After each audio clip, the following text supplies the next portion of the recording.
ഇറാനുമായുള്ള യുദ്ധത്തിലേക്ക് അമേരിക്കയെ വീണ്ടും വലിച്ചിഴക്കാനുള്ള ഇസ്രായേലിൻ്റെ ശ്രമങ്ങൾക്കെതിരെ അമേരിക്കൻ സൈന്യത്തിൽ നിന്നും വിരമിച്ച കേണൽ ലോറൻസ് വിൽക്കിൻസൺ ഒരു മുന്നറിയിപ്പ് ഇപ്പോൾ നൽകിയിട്ടുണ്ട്. ഇറാനെ ഇനിയും ഒറ്റയ്ക്ക് പോയി ആക്രമിച്ചാൽ ഇസ്രായേൽ എന്ന രാജ്യം നശിപ്പിക്കപ്പെടുമെന്ന് നെതന്യാഹുവിന് വളരെ നന്നായി അറിയാമായിരുന്നു എന്നാണ് അമേരിക്കൻ സ്റ്റേറ്റ് സെക്രട്ടറി കോളിൻ പവലിൻ്റെ മുൻ ചീഫ് ഓഫ് സ്റ്റാഫ് ആയിരുന്ന നിക്കേഴ്സൺ പറയുന്നത്.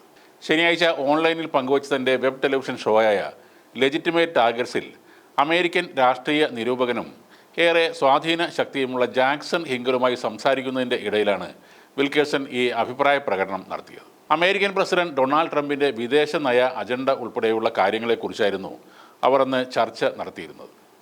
ഈ വർഷം ജൂൺ 13 ആരംഭിച്ച ഇസ്രയേലും ഇറാനും തമ്മിലുണ്ടായ 12 ദിവസത്തെ യുദ്ധത്തെക്കുറിച്ചും വിരമിച്ച ജനറൽ ചില പരാമർശങ്ങൾ നടത്തിയിരുന്നു.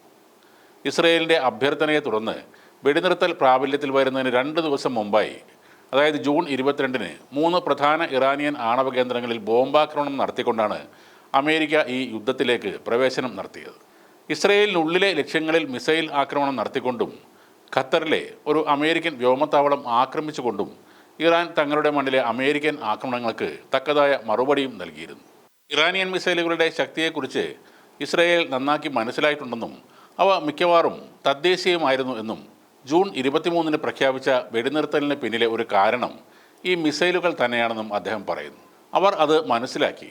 12 ദിവസത്തെ മനോഹരമായ യുദ്ധം ഇത്ര പെട്ടെന്ന് നിർത്തലാക്കാൻ ഇസ്രയേൽ ശ്രമിച്ചതിൻ്റെ ഒരു കാരണവും അതുതന്നെയാണ്. ഇറാൻ സംയമനം പാലിക്കുകയും സിവിലിയൻ സ്ഥലങ്ങൾ ലക്ഷ്യം വെക്കുന്നത് ഒഴിവാക്കുകയും ചെയ്തതുകൊണ്ട് ഇറാനിയൻ മിസൈൽ ആക്രമണങ്ങളിൽ മരിച്ചവരുടെ എണ്ണം വളരെ കുറവാണെന്നും വിൽക്കേഴ്സൺ പറഞ്ഞു.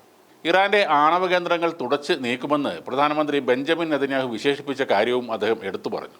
ഇസ്രായേൽ ഇറാനെതിരെ നടത്തുന്ന പുതിയ ആക്രമണം ഇനിയും ഉണ്ടായാൽ അതിലേക്കും ബെഞ്ചമിൻ നെതന്യാഹു അമേരിക്കയെ കൂടി ഉൾപ്പെടുത്തുമെന്ന് വിരമിച്ച ഈ ജനറൽ പറയുന്നു. താൻ നേടാൻ ആഗ്രഹിക്കുന്ന ലക്ഷ്യങ്ങൾ കൈവരിക്കാൻ അമേരിക്കയെ ഏതുവിധേനയും കൊണ്ടുവരിക എന്നതാണ് ഏക മാർഗമെന്ന് അദ്ദേഹത്തിന് പൂർണ്ണമായി അറിയാം.